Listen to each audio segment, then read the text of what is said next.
नमस्कार, मी रत्नाकर आणि आपण पाहत आहात नागपूर समयचं मराठी बुलेटिन। आजच्या या विशेष बुलेटिनमध्ये आपलं मनपूर्वक स्वागत। राज्यातील आणि आपल्या परिसरातील महत्त्वाच्या घडामोडी, राजकारण, समाज, आरोग्य, संस्कृती क्षेत्रातील ठळक बातम्यांचा वेध आपण आज घेणार आहोत। तर चला करूया सुरुवात आजच्या महत्त्वाच्या बातम्यांसोबत।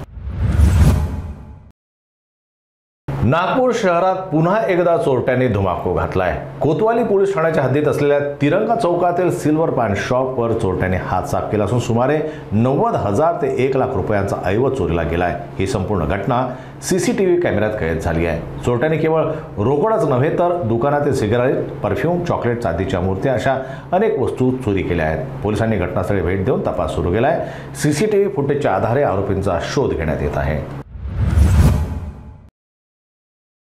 सोमवारी संध्याकाळी मुंबईच्या लोकल ट्रेन सेवेत एक धक्कादायक प्रकार समोर आला आहे। वडाळा ते पनवेल लोकल मार्गावर वाशी स्टेशनजवळ एका युवकाला ट्रेनच्या छतावर जळालेल्या अवस्थेत आढळून आलाय। हा युवक अंकुर पांडे असल्याची माहिती प्राप्त झाली आहे। तो एका खासगी कंपनीत कार्यरत असून त्याच्याकडे सापडलेल्या ओळखपत्रावरून ही ओळख पटली, मात्र त्यात कुठलाही मोबाईल क्रमांक किंवा संपर्क तपशील नव्हता। प्राथमिक माहितीप्रमाणे युवक ट्रेनच्या छतावरून प्रवास करत होता आणि ओव्हरहेड वायरच्या संपर्कात येऊन तो भाजल्याची शक्यता आहे।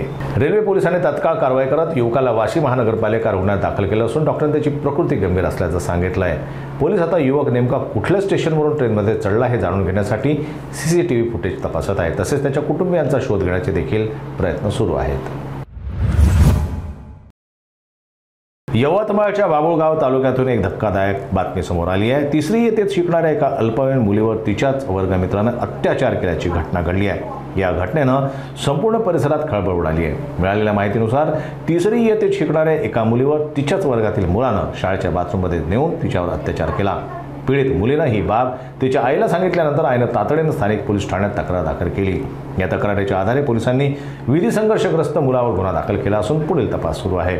पोलिसांनी या प्रकरणात तातडीनं कारवाई सुरू केली असून विधी संघर्षग्रस्त मुलाची चौकशी सुरू आहे। या घटनेमुळे शाळांमधील मुलांच्या सुरक्षिततेचा प्रश्न पुन्हा एकदा ऐरणीवर आला आहे। स्थानिक लोक आणि पालकांमध्ये संतापाची लाट पसरली असून शाळा प्रशासनाकडून देखील उत्तर मागितलं जात आहे।